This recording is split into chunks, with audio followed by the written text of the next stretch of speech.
ഇന്നല്ലേ നമ്മൾ വീട്ടിലുണ്ടായിട്ടുള്ള നല്ല നാടൻ ചീര വെച്ചിട്ട് ഒരു പരിപ്പും ചീരയും കറി വെക്കാം. അപ്പോൾ അതിനായിട്ട് ഇവിടെ കുക്കർ എടുത്തിട്ടുണ്ട്. അതിലേക്ക് ഇതാ കുറച്ച് പരിപ്പ് ഇട്ട് കൊടുക്കുക. അപ്പോൾ പരിപ്പൊക്കെ നല്ലോണം ക്ലീൻ ആക്കിയതിന് ശേഷം അരിഞ്ഞ് വെച്ചിട്ടുള്ള നമ്മൾ വീട്ടിലുണ്ടായിട്ടുള്ള ചീരയും ഒരു ചെറിയൊരു പീസ് തക്കാളിയും അതുപോലെ തന്നെ ഒരു 3 പച്ചമുളകും ചെറിയൊരു പീസ് ഉള്ളി പിന്നെ ഒരു 2 വെളുത്തുള്ളി. അപ്പോൾ ഇത്രയും കൂടെ കട്ട് ചെയ്തിട്ട് നമ്മൾ നേരത്തെ ക്ലീൻ ചെയ്ത് വെച്ചിട്ടുള്ള പരിപ്പിലേക്ക് ഇട്ട് കൊടുക്കാം.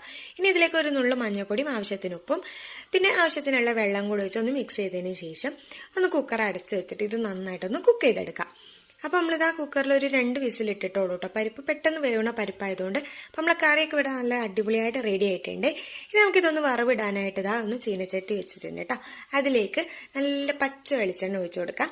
വെളിച്ചെണ്ണ ഒന്ന് ചൂടായതിന് ശേഷം കടുകും കരിവേപ്പിലയിട്ട് നല്ലോണം ഒന്ന് പൊട്ടിച്ചെടുത്തിട്ട് നമ്മൾ വറവും കൂടി ഇട്ട് കൊടുത്തിട്ടുണ്ട്. അപ്പോൾ ഇന്നത്തെ നമ്മളെ കറി നല്ല അടിപൊളിയായിട്ട് റെഡി ആയി വന്നിട്ടുണ്ട്.